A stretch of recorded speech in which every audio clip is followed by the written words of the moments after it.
While Israel is bombing hospitals and schools and churches and mosques and other civilian areas, the United States is using its power at the United Nations to prevent calls for a ceasefire, to prevent peace. Now, this has happened on 2 different occasions in just 1 week. So at the United Nations on the 16th of October, the Security Council blocked a call for a ceasefire that was proposed by Russia. And I'm reading here from the official United Nations news outlet, which is UN News. And it noted that the UN Security Council failed to adopt a resolution proposed by Russia that would have called for a humanitarian ceasefire in Gaza. And what did the voting look like? Well, it was the Western colonial powers in Japan in support of Israel and its war crimes, and it was the global South either calling for a ceasefire or at least abstaining. So there are 15 members of the UN Security Council. 5 of them voted for the ceasefire. That was China, Gabon, Mozambique, Russia, and the UAE. They voted for the ceasefire, and 4 countries voted against the ceasefire, including France, Japan, the UK, and the US. Of course, the colonial powers that have a history of committing genocide and ethnic cleansing. And of course, the US and the UK and France have permanent seats on the UN Security Council, which gives them veto power. And then there were 6 countries that abstained, which were Albania, Brazil, Ecuador, Ghana, Malta, and Switzerland. Now, the reason Brazil abstained is because Brazil had its own proposal that went to the UN Security Council 2 days later, and the US vetoed that proposal as well. Here is another report from the UN news agency, and the headline is very clear.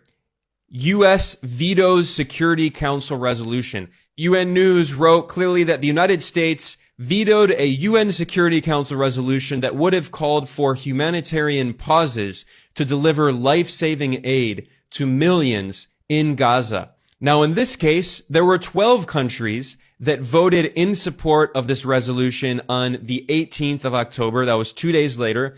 This resolution was proposed by Brazil, and instead of calling for an immediate ceasefire, it called for humanitarian pauses. So it was a weaker resolution, but it was a resolution that was trying to bring about peace. And the countries that voted in support of it were Albania, Brazil, China, Ecuador, France, Gabon, Ghana, Japan, Malta, Mozambique, Switzerland, and the UAE. There was 1 country that voted against this resolution, which once again was the United States. This is the definition of being a rogue state.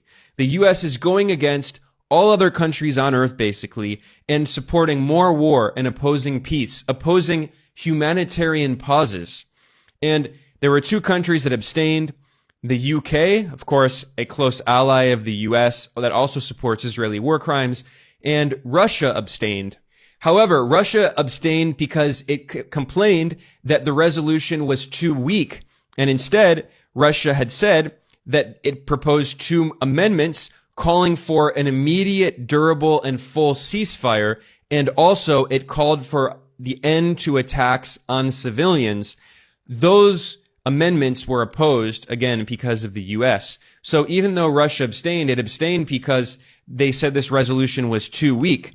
And the Russian ambassador to the UN said that the second proposal had, quote, no clear call for a ceasefire and will not help to stop the bloodshed. That's why Russia proposed amendments calling for an end to indiscriminate attacks on civilians and infrastructure in Gaza, and condemned the Israeli imposition of the blockade and called for a new humanitarian ceasefire.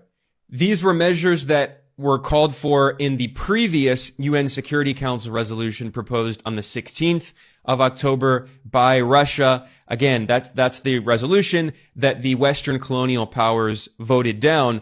And in response, Russia's ambassador to the UN blamed the, quote, selfish intention of the Western bloc. He said that Western countries basically stomped on global hopes for peace to bring an end to the violence. And of course, the U.S. blamed Hamas, and as always, and said Israel has the right to supposedly defend itself, which it's not doing actually. UN experts and human rights experts have said that Israel is committing war crimes. It is not in any way defending itself by imposing a complete medieval-style siege on Gaza.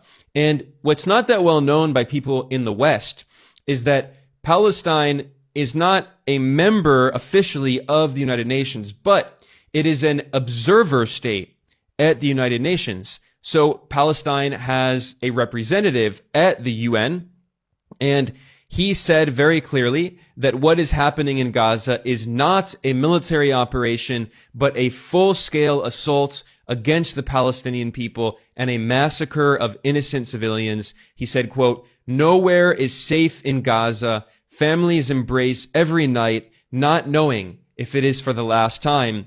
And he told the UN Security Council, quote, "Do not send the signals that Palestinian lives do not matter."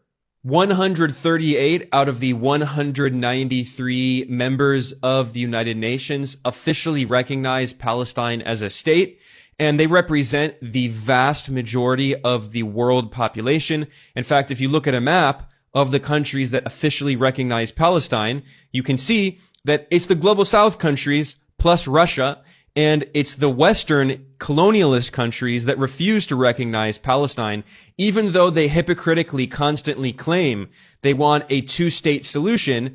They actually have done nothing to support a two-state solution and have actually continued supporting the Israeli apartheid regime as it colonizes more and more Palestinian land, stealing more and more Palestinian land. So never forget this ridiculous hypocrisy when Western governments talk about international law or human rights. They're going against the will of the vast majority of the actual international community, representing the vast majority of the world population, which, it shouldn't just be called the global south. It should be called the global majority, because the global majority recognizes Palestine and stands with the Palestinian liberation struggle against Israeli colonialism.